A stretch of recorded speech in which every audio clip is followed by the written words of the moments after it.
Hey guys, it's SD, your host of the Life Picks Relationship podcast, where people with all sorts of backgrounds, challenges, and life experience show us how they make their relationship extraordinary.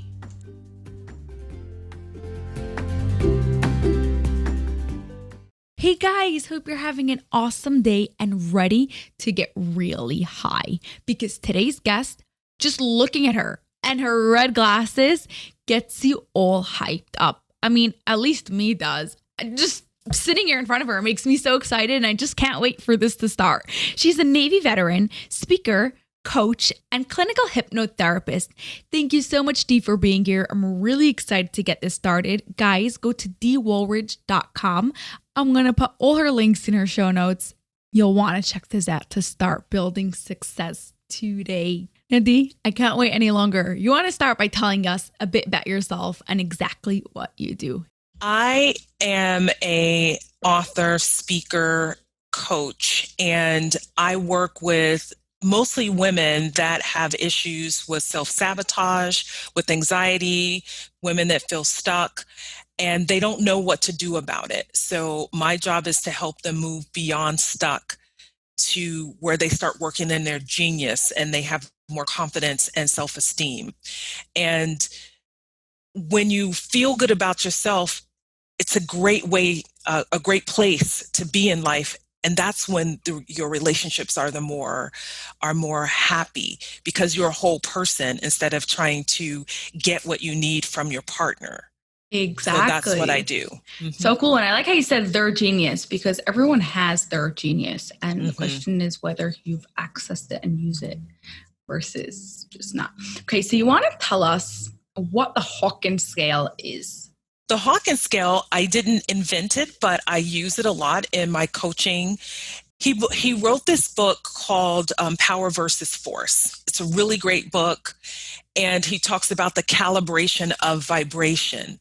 And the study that was a worldwide study on how we vibrate as human beings and what feelings vibrate at and what our beliefs vibrate at. So you know how people go, I didn't get a good vibe from you. Hey, that vibe was off. What they're talking about is the vibration that they feel.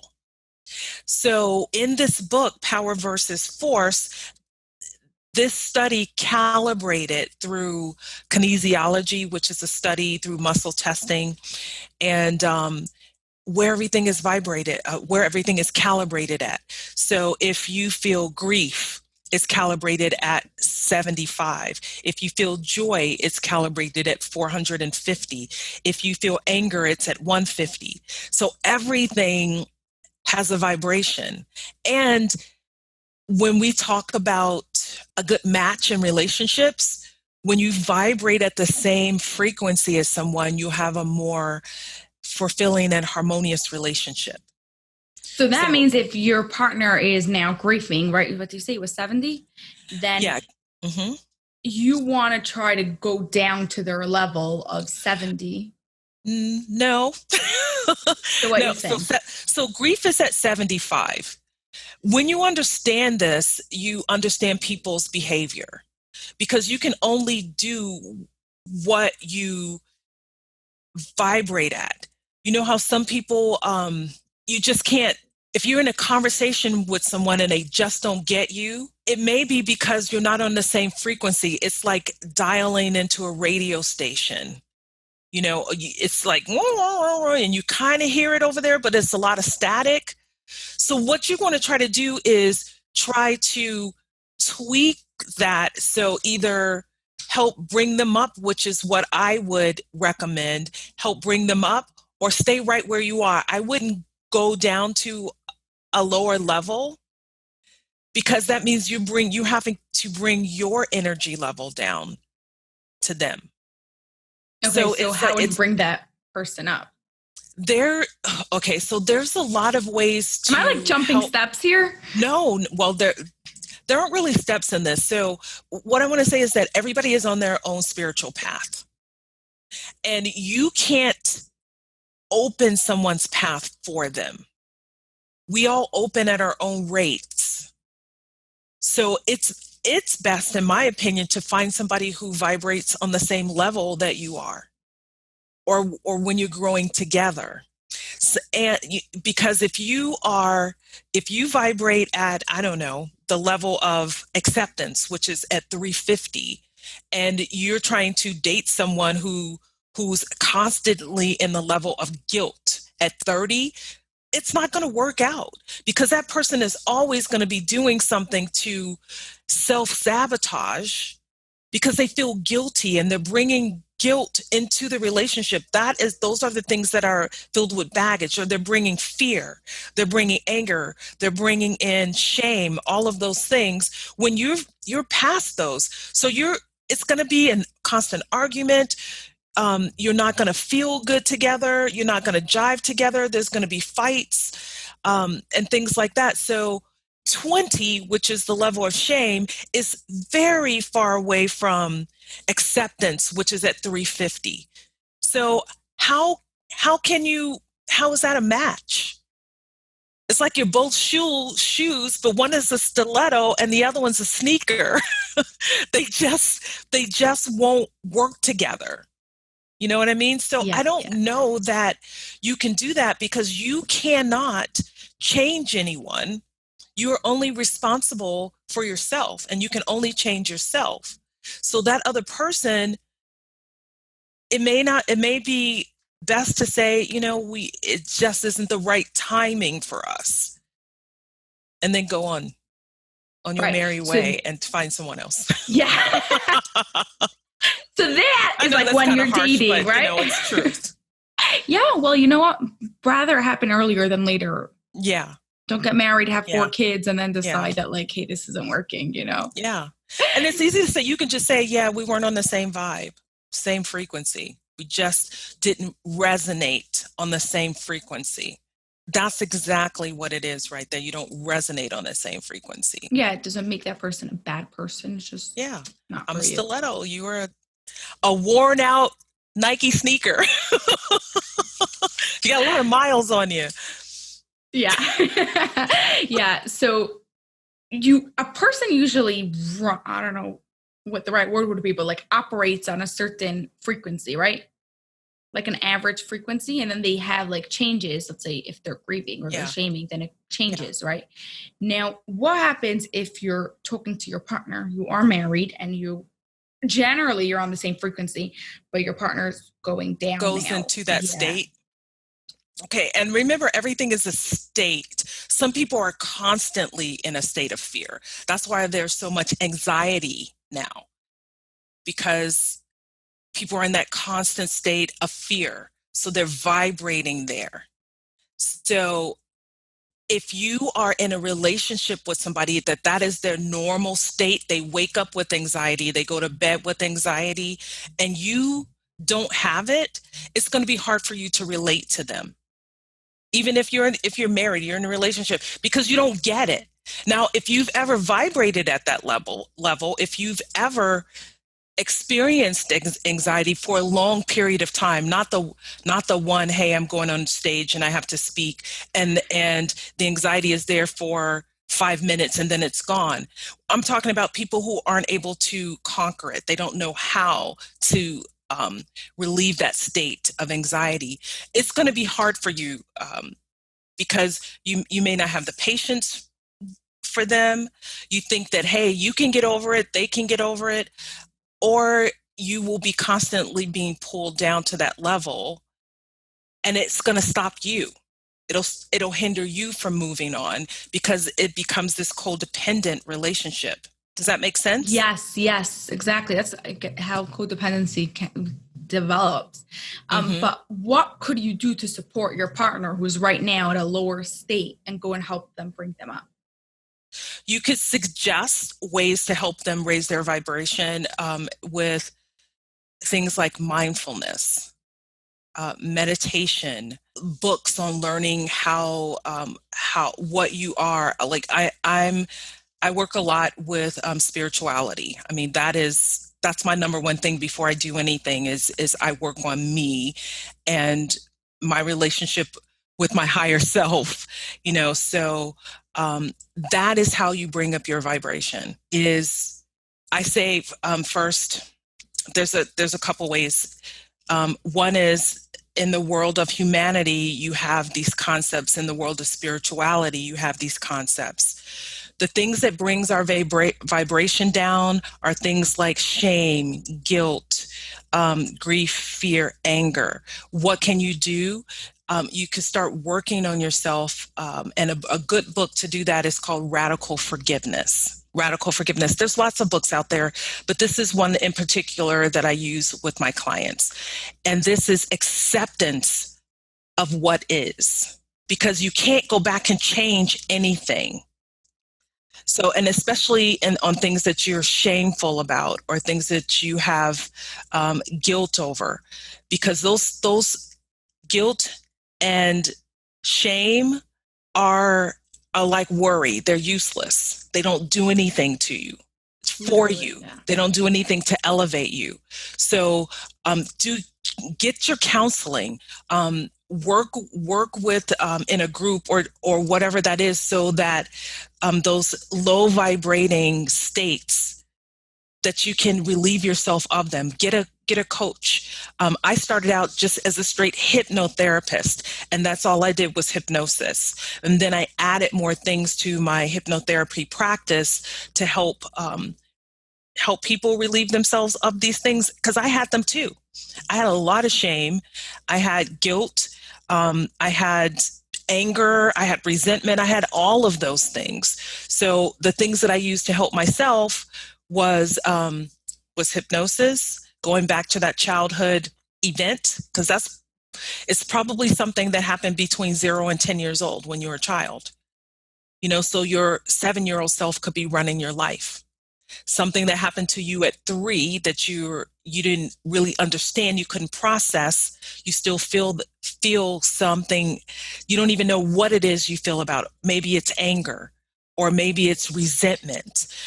Your 8-year-old self could have had an experience, or something was done to them, some abuse or something that you don't want to tell anybody because you think that it will diminish who you are in some way. Yeah, and just to put in for a sec, it doesn't have to be a major sexually abused situation or something like that. Your 3-year-old mind could be traumatized by someone taking away your crayon or something of the sort. No, like literally or they something put you really in the bed small to go to sleep. Right, yeah. They're training you to get out of mom's bed and go into your own bed. Right. And yeah. So there's a great story. Well, I had a client years ago that was a nurse, that she was this amazing nurse, but she struggled with relationships. So she was really great at work, but at home, she just couldn't get it together with her relationship. And what she found is that she was really critical of her partner. And during the hypnosis, we regressed back to 5 years old, where her grandmother was teaching her how to set the table. And her grandmother kept saying, you have to get this right, because your husband is going to expect you to be perfect. So it wasn't abuse. It was just a comment that... It was a comment, but it was a constant comment. So if she put the fork wrong, her grandmother would say, no, this has to be right, because proper ladies have to do it this way. So when she grew up, she criticized people when they weren't doing things right, and she criticized her partner all the time. So it wasn't something, she didn't know that she knew that she was critical, but she didn't know how to stop it, because it was so much a part of who she was. That 5-year-old wanted to get it right. So she was trying to get it right, and she was also projecting onto her partner, like, this has to be perfect. And he was like, you're too much, like, chill. It's the fork. so that caused a lot of problems in the relationship. So when this came up in hypnosis, she was like, oh my God, I remember now. She said, I remember that happened. I cannot believe that my 5-year-old self took this as if it was the Holy Grail and I could never change anything about it. So she started working right then, started just kind of going with the flow. We would say things like, so if the dishes don't get done tonight, what would happen? She would say, nothing. And I was like, exactly. So you see what I mean? It's just like that 0 to 10, the stuff that happened. It wasn't abuse. It was somebody was teaching her, and her 5-year-old self thought, I got to be perfect. I got to be perfect, or nobody will want me. Yeah, but just like as you're saying the story, I already feel her like becoming open and like her whole change. Like I'm imagining I'm being next to such a person and everything's like all perfect. And all of a sudden they're like, okay, chill. Okay. Just like, okay, 5-year-old me, you're chilled now. Grandma's not here. That was grandma's generation. Yeah. You You don't want to blame the person who did it because yeah. I don't think her grandmother was there trying to traumatize her. Her grandmother was trying to get her married. Because that's what she had to do. Her grandmother probably grew up in the 40s or 50s where they were homemakers. That's how you got a man. It's like, you want to show him your china. Literally, all the forks are like lined up. Yes. Yeah. Oh, wow. Okay. So on a personal level, also, you want to try to identify what is stopping you from going on a higher frequency. Right? Frequency. Yeah. So besides for hypnosis, because that probably should be done with a trained therapist. Yeah. How else could a person identify things that are running their lives? There are so many books out there that you can get to help with this. Another book is by Debbie Ford. It's called The Dark Side of the Light Chasers. And it talks about personas. These aspects of us that we create and then we hide, but they keep coming up in relationships, and we try to push them down, and they come up when we get triggered. Because you could be washing dishes and your spouse or your significant other would come in and say, hey, what's for dinner? And you shoot them this look like, what do you mean, what's for dinner? Cook yourself. What am I, your servant? And your spouse could be like, chill, I just asked, should I order something? And you've been triggered and they don't know why. So in this book, The Dark Side of the Light Chasers, it says that we see things out there that we are. And if you're triggered, that's the part that you need to love within you. So the thing that you are guilty about, the thing that you don't like, the thing that you feel shame over, instead of pushing that part back and away from you, you should embrace it because there's a gift in it. Because if that part of you that doesn't want to be a servant keeps coming up, you give that part a name, Servant Sally. Servant Sally, what do you do? So Servant Sally was like, I'm a slave. All I do is wait on people. And, so you might go, your whole self might be going like, ugh, I would never do that. But Servant Sally is in you, is part of you, and she's the part that you're repressing. So have a conversation with Servant Sally. Servant Sally, why are you so happy about serving other people? And Servant Sally was like, because it actually does make me feel good when I do it, but I hate serving people, Sally. Well, when we do it, this is our way of giving back because of the smile on their face. So what is Servant Sally actually giving you? So she's giving you a sense of, it feels good to serve other people, to help them. And she's also helping you say no when you don't want to do that, when things aren't right for you. So you don't have to be a people pleaser. So there's a gift in Servant Sally. So instead of pushing it away, you examine it. And then when you embrace it and integrate it as part of you, you can relax. Does that make sense? Fight with it all the time. Yes. Exactly. The more you fight with it, the more that it's just going to persist even Yeah. more.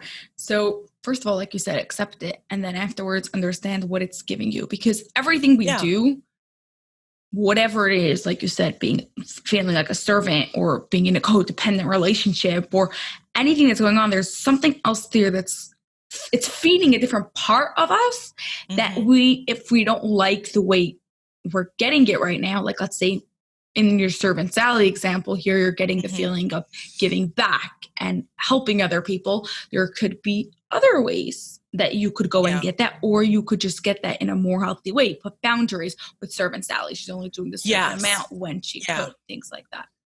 And it's different for each person. So first of all, you have to admit that that is you, because a lot of people don't want to admit that that's them.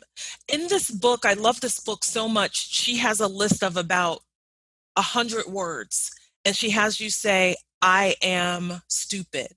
I am a servant. I am. So what you're listening for or what you're waiting for is a feeling. If any of those words trigger you. Right. If you don't feel stupid, then when you say, oh, I'm stupid, and I will be like just saying I'm blue, you know? And right. Then, So one of the words that was in there that used to get me that I had to work on was I am weak. Like I couldn't say that because I am woo, woo, woo. Like it wouldn't even come out of my mouth. So cool to see that so clearly. Oh my goodness. Yeah. So all the words that are in there, it's this book right here. Let me know if you want to do some. But it's this book, Dark Side of the Light Chasers, and I use this with my clients that have these aspects of their lives or these personas. And here's some of the words. Let's see. For everybody listening, while you're listening to this, try saying it out loud and see what happens. Yeah. Like I said, there's about 100 words in here. So we'll do a few. And you have to say I am with it. Yeah, because just saying the word stupid doesn't mean anything unless say you say I am and stupid. then and see if you could say it. And if you triggered a little bit, then keep and say it a couple of times. Let me see. I am frigid. I am frigid. I am hateful. I am hateful. I am offensive. I am offensive. I am lazy. I am lazy. I am childish. I am childish. I am a grudge carrier. I am a grudge carrier. I am sleazy. I am sleazy. I am overbearing. I am overbearing. I am self-destructive. I am self-destructive. And that's just a couple on there. So those are feelings that you have that you're like very triggered by? So if you could, so the idea is that these are a list of negative words, and if you take a few minutes to say the words, and if it's something that you feel like, when I couldn't say I am weak, like I could not say that. When I said it, I would get like a shudder in my body, because it's something that I absolutely did not believe. Well, I should say this, absolutely something I did not want to believe about myself, because I always wanted to appear strong and confident. But there was a part of me that felt weak, alone, and inadequate. But I didn't want anybody to know that about me. So me saying that felt wrong. So I knew it was something that I had to work on, because it would always come up in my marriage.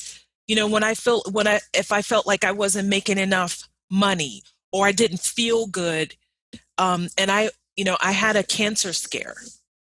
So when I was going through the cancer scare, it was like the worst part, because I was an athlete. I was a naval officer. I was a mentor, and all of these, a lot of people looked to me for advice and guidance. And then I got sick. And I'm like, now my whole persona of what I built my life on has crumbled, because I have freaking cancer. So I'm weak, vulnerable, small, all of those things that I couldn't say before. So I had to deal with them. So I know this sounds crazy, but cancer was a blessing. Actually, it saved my life. And then when I was going through all of that, my husband and I were not getting along. It's like he couldn't see me as all of those things, as small, weak, vulnerable, because I'd always shown him the strong part of me. So I didn't even know how to act around him, like saying, can you stay home with me? I don't feel good. He was like, what do you mean? I didn't want to say, hey, dude, I got cancer. I need you to stay at home with me. So I was trying to figure out how to be that part of me that I hidden away for so long, and I'm number 9 of 13. Yes, I've been weak. Yes, I've been little. Yes, I've been inadequate, because we all are that. And so her whole book is talking about, we are everything. All these words, these 100 words and more, we are all of them. There's a part of us that has the potential to be that in a certain circumstance. We have the potential to be ratchet and weak and amazing and wonderful and ugly and hateful and joyful and spiritual. We have the capacity to be it all. So embrace it instead of hiding it, because then when you start loving yourself, you can really be in a loving relationship, because you're not expecting your partner to complete you. Yes. Because they can never do that. Wow. It's like going through that is going to take a lot of work, but I really recommend people listening to do this. I'm curious, does she have in there also a list of 100 good words? The next exercise she asked the question, like, of those 5 words, of the negative words, what 5 wouldn't you want a newspaper writer to write about you? And then she asked, what wouldn't bother you? So she asked things like that. After every chapter, there's an exercise. And I don't recall in the book if she has a list of positive words in there. What she does is she's reclaiming all the words. Because when we project, we're not only projecting negative things, we project positive things too. So if you have someone that you follow and you love and you want to be like, and you lift them up and you say, I like Oprah Winfrey. She's an amazing philanthropist. She's honest. She's authentic. What she's doing for you is mirroring back to you the things that resonate in you already. But also, if you see someone out there that they have some traits that you don't like, and it really, really bothers you, they're also mirroring things back to you. You will only notice the things that are within you. So you will love, love, love these amazing things about somebody. That means that you have the potential to be those things. Or you're like, I really hate this person sucks. All they do is blah, blah, blah. That's you in the mirror. You have the potential to be that too. So that's what she talks about. That's why this book is so good. It's just talking about embracing all of you. Yeah. She says, opening all the rooms in your castle. I like that. I was just thinking while you're explaining it really well that, like, when you meet a person, like you're on a date and you're dating someone and there's something that's it's really attractive, that you really like something about their personality. Does that mean that you have that in you, right? Because like we just said that. And if you were to continue this relationship, they could bring out that part of you. If you resonate with somebody, it's because it's something you have or you want. You have it, so we have so much in common, or something that you wish you had. So a quiet person would be in a relationship together with someone who's loud because they wish they were loud. It's like that with everything in our life. With everything, it's Even if you're mad at someone, if you're mad at someone, I was mad at my sister for a long time because I used the word irresponsible. She used the word carefree. And what I found after doing this work is I was mad at her because she was courageous enough to do the things that I wanted to do. Where I didn't have to have responsibility. I was priding myself on I'm responsible. I pay my bills on time. I care about people. I check up on people. Where with my sister, I used to think, well, she's selfish. She's careless, and she just does whatever she wants to. But that's also the things that I wish that I could do, because it was a burden sometimes to have all of that responsibility. So the thing I was complaining about is the thing that I secretly longed for. Does that make sense? Yes, it does. I think it's like a bit of a hard thing to really accept, someone who's listening to this and they know that they always complain about these things, or they don't get along about this person. It's like, really? Yeah, think about it and you'll see that it's really true. What my sister taught me is to have more fun and let loose and stop being so rigid. She was like, let loose. And I was like, I am loose.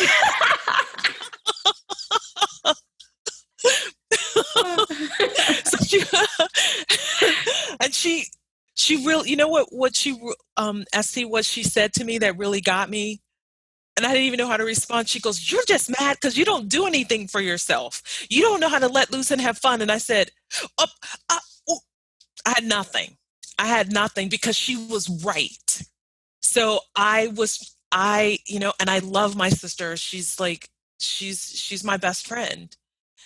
So hope she doesn't think I'm bad mouthing her. I use her for examples all the time, but well, you just said that she taught you how to be carefree, so she did. You know how to just, she's got a positive attitude about everything. She's at Pollyanna. She sees a silver lining in everything. I can be bitching about something and she'll just go, well, and then she'll find that good thing. Well, I can't imagine you with all that good vibe that you got. Speaking of good vibes. Yeah. I can't imagine you complaining about something ever. Oh, I complain.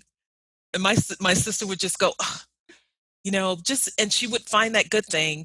And after my third complaint, she would just look at me like this. like give me the Scooby-Doo look, like she older than you? Yeah. She's 6 years older, and she's a flight attendant. Perfect job for her, right? Won't ever get set up if there's a passenger who's just No, it's just it's the perfect job for her because she's never in the same place all the time.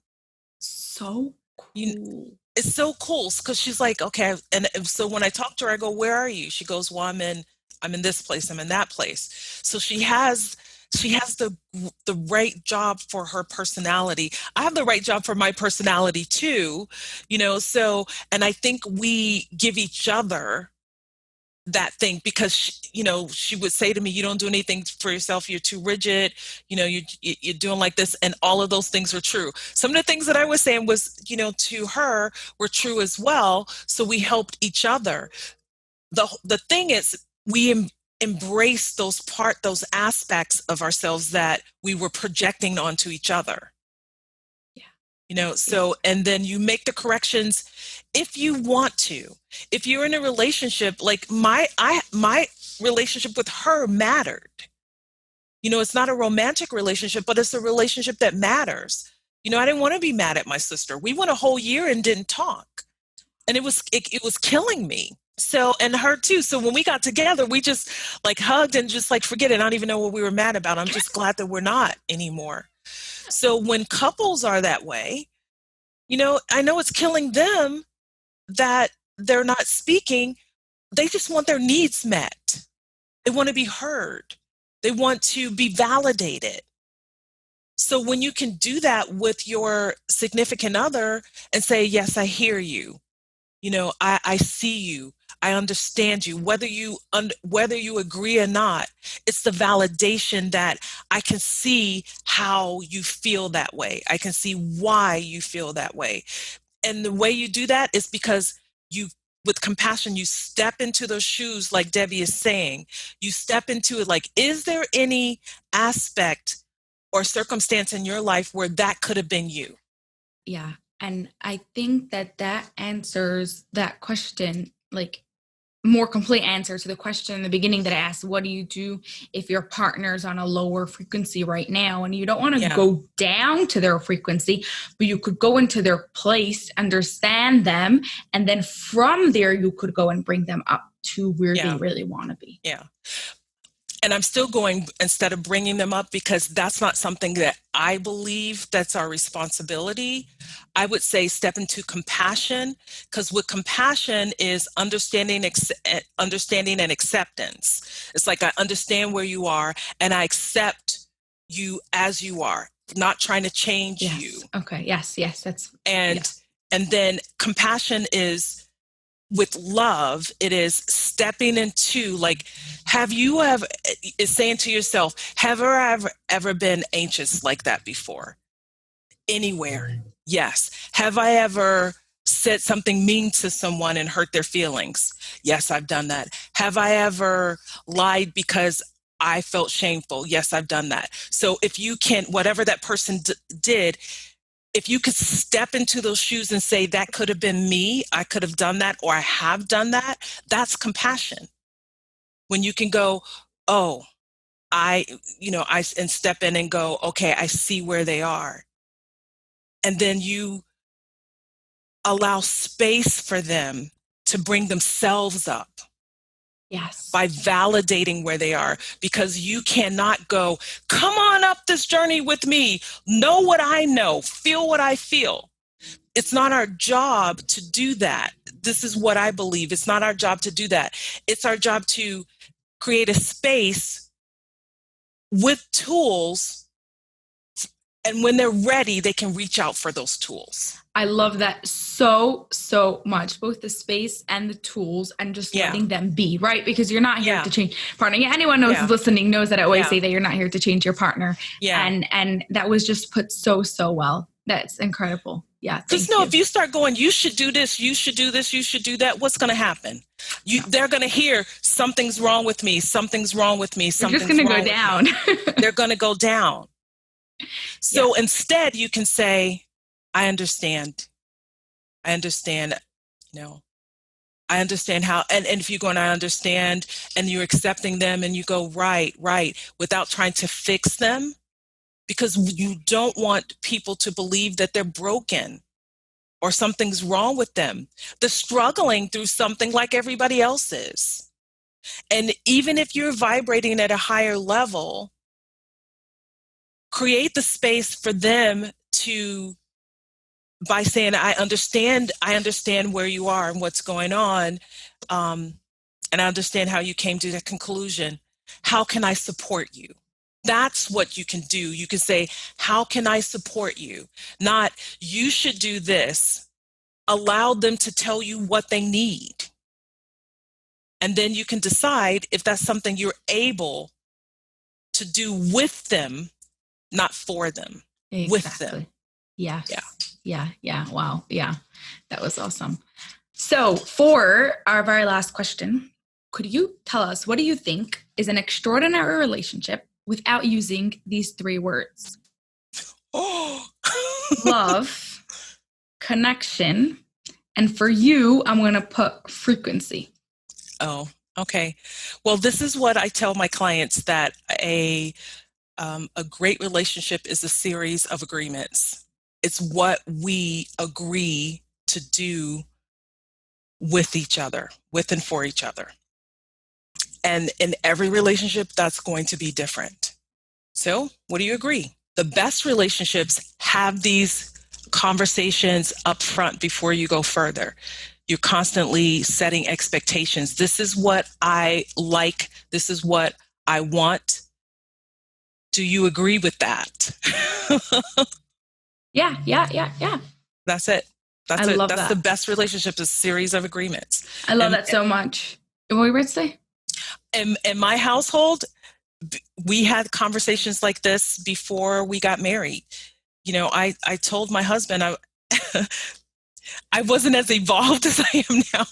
It was just, I'm just like, I'm telling you now, if you want this kind of wife, I'm not that one. This is what I do. So it was things like, I do my own laundry. You do your own laundry. Yeah, that sounds good. We agreed to that. I'm not a great cook. My husband goes, I love to cook. That was an agreement.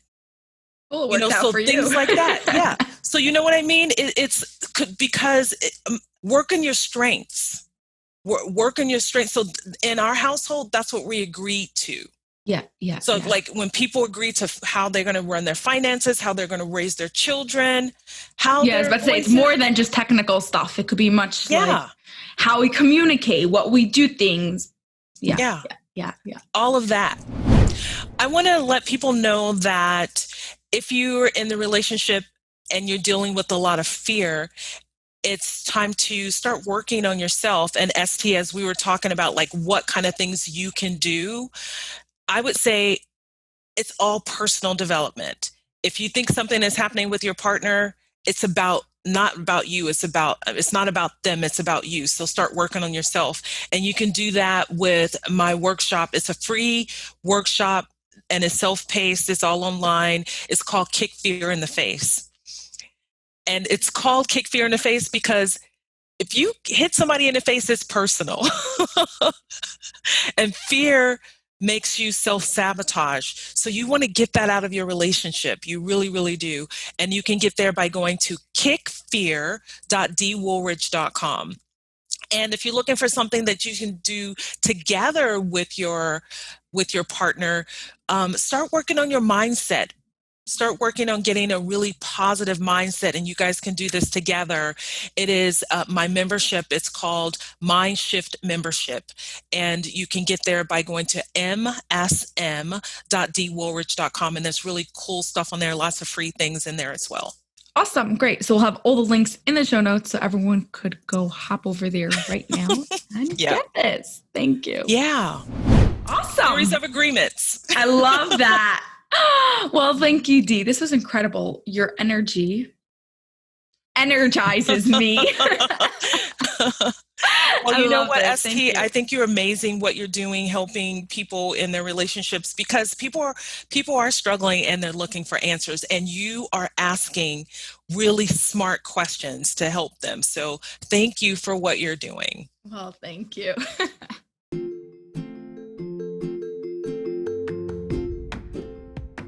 Did you enjoy that episode? Could you do me a personal favor and subscribe and leave a review? It would mean a lot to me. Thank you so much and have an awesome day.